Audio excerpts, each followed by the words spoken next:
Pouvez-vous nous expliquer, c'est quoi une entente de développement culturel au juste? Bien, une entente de développement culturel, ça se négocie entre le ministère de la Culture et Communication et une MRC ou une municipalité, par exemple. Mais dans notre cas, à nous, c'est une MRC. Donc, ça se négocie suite à une politique culturelle qui est implantée au sein de la MRC. Et vient avec ça un plan d'action. Et l'entente de développement culturel, nous octroie des fonds.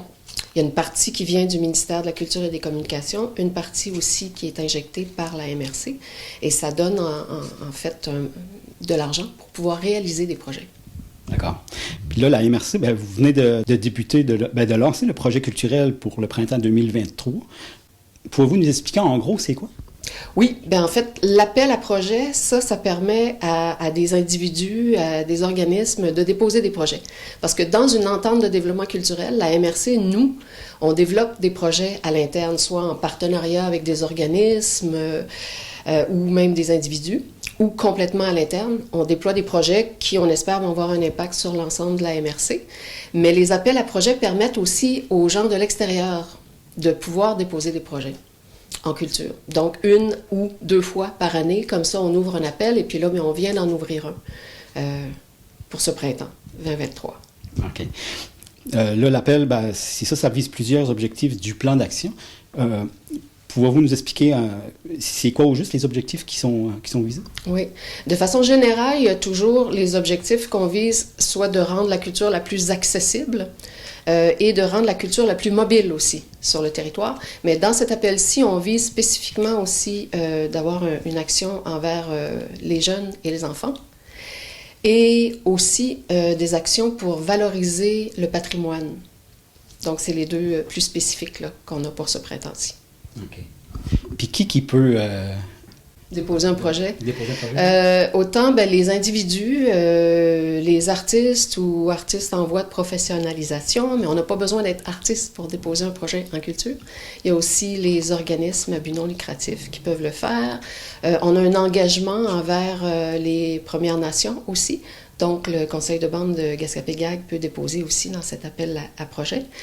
Et puis, les municipalités peuvent le faire aussi pour des projets spécifiques. OK.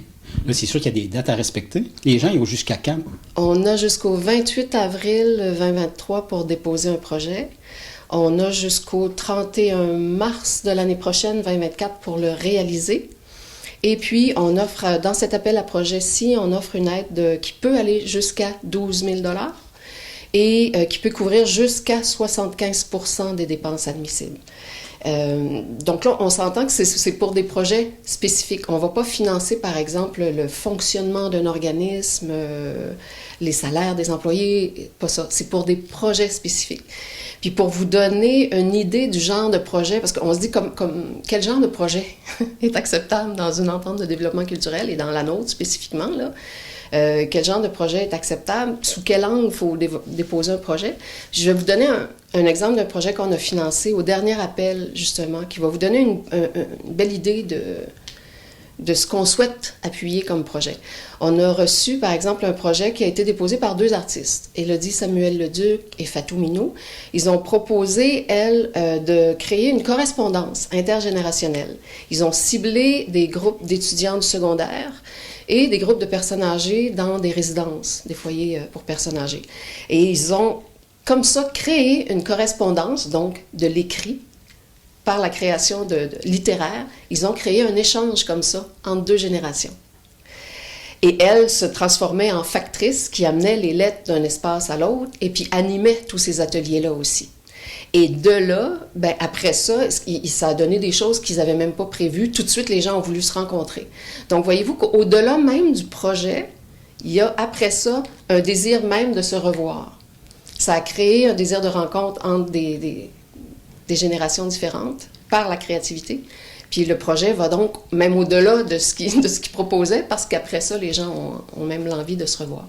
Fait que, comprenez-vous que ce qu'on espère appuyer, c'est des projets qui souhaitent amener la culture partout, mais directement dans la vie des gens, et de leur faire participer à cette culture-là. Donc, on ne veut pas des projets où les gens sont uniquement spectateurs, mais on espère que les gens nous proposent des projets où les gens ont à s'impliquer dans cette créativité-là et que ça ait un impact même au-delà du projet. Ça, c'est comme l'idéal. Fait que je vous cite ce projet-là parce qu'on l'a financé lors du dernier appel à projet à l'automne dernier. Puis il fait vraiment parler de lui actuellement, là, parce que c'est vraiment un projet porté par le cœur, puis qui a eu un impact vraiment beau, même au-delà des attentes. Il y a eu une entrevue à Radio-Canada, il y a eu plein de publications aussi, des écoles qui ont participé, plein de monde se l'est relayé. Fait qu'il a vraiment fait parler de lui pour les bonnes raisons, parce que c'est justement un projet qui a eu un impact au-delà même de ce qui avait été déposé, là.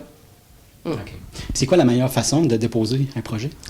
Bien, premièrement, je vous conseillerais d'aller sur le site de la MRC. Je le conseillerais à tout le monde, aller sur le site de la MRC et dans l'onglet Culture, qui est sous l'onglet Développement des collectivités, vous allez trouver l'onglet Culture. Et là, il y a à la fois la politique culturelle qui est publiée là, il y a le plan d'action en culture qui est là, il y a tous les formulaires de dépôt de projet, il y a même un guide pour les promoteurs aussi.